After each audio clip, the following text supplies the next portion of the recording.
સુરતમાં ફરી એક વખત થયો શિક્ષણ વિભાગની લાલિયાવાડીનો સૌથી મોટો પર્દાફાશ। સરકારી શાળાના આચાર્ય બાળકોને ભણાવવાનું છોડી દુબઈમાં વેપાર કરતા હોવાનો ઘટસ્ફોટ થયો છે। જ્યાં સુરતના વિવાદમાં આવેલા અમરોલીની શાળા નંબર 285ના આચાર્યને લઈને આ એક મોટા સમાચાર મળી રહ્યા છે। આચાર્ય સંજય પટેલ શાળાનું કામ છોડી દુબઈમાં વેપાર કરતા હોવાનું સામે આવ્યું છે। દુબઈમાં વેપાર ધંધો હોવાથી આચાર્ય સંજય પટેલ બાળકોને ભણાવવા કે શાળાનું કામ કરવાને બદલે વારંવાર દુબઈ જતા હોવાની ફરિયાદ મળી છે। વર્ષ 2023માં જ સંજય પટેલે 33 વખત દુબઈ પ્રવાસ કર્યો હોવાનું સામે આવ્યું। સમગ્ર વિવાદ ત્યારે સામે આવ્યો કે જ્યારે આચાર્ય સંજય પટેલે મિત્ર સાથે પૈસાની લેતી દેતી મામલે માથાકૂટ થયા બાદ અમદાવાદમાં અપહરણની ફરિયાદ કરી હતી, જેમાં તેમણે અપહરણકારોને ઢોરમાર માર્યો હોવાનો પણ ઉલ્લેખ છે। જે બાદ સંજય પટેલ અકસ્માતનું બહાનું કાઢી હાલ મેડિકલ લીવ પર રજા લઈને અત્યારે દુબઈ પહોંચી ચૂક્યા છે। સરકારી શાળાના આચાર્ય દુબઈમાં વેપાર જમાવીને ત્યાં અવરજવર કરી રહ્યા છે અને તેમ છતાં શિક્ષણ વિભાગ અંધારામાં છે।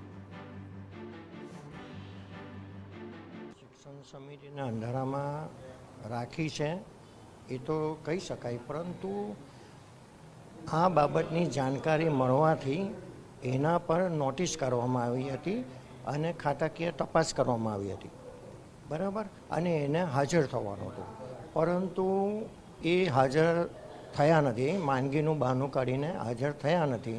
હવે એનો ટાઈમ પૂરો થશે એટલે એના પર ખાતાકીય કાર્યવાહી કરીને સસ્પેન્ડ કરવા જેટલી કાર્યવાહી પણ કરવામાં આવશે।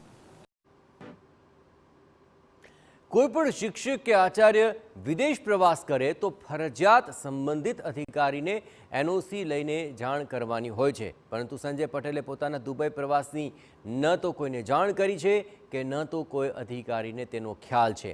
વિવાદ બાદ હવે હરકતમાં આવેલા શિક્ષણ વિભાગે આચાર્યને રૂબરૂ ખુલાસા માટે નોટિસ ફટકારી।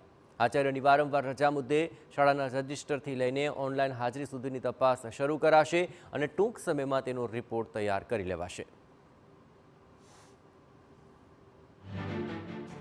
મુખ્ય શિક્ષકની જે ફરજ છે કે ભાઈ એમની સંપૂર્ણ શાળાની જવાબદારી મુખ્ય શિક્ષકની રહે છે, તો એમની ગેરહાજરી હશે, બિનઅધિકૃત ગેરહાજરી હોય અને વિદેશ પ્રવાસ કરેલ કે મંજૂરી વગર વિદેશ પ્રવાસ સરકારી કર્મચારી કરે તો એ સજાને પાત્ર છે। તો એવા કિસ્સામાં એ પુરવાર થશે અને પુરાવાને આધીન જે કે બી નિર્ણય લેવામાં આવશે એની સામે નિયમ મુજબ જે તે પ્રમાણે શિક્ષાત્મક કાર્યવાહી કરવામાં આવશે। શિક્ષાત્મક કાર્યવાહીમાં નાની સજાથી લઈને ફરજમાંથી દૂર કરવા સુધીનું પ્રાવધાન છે।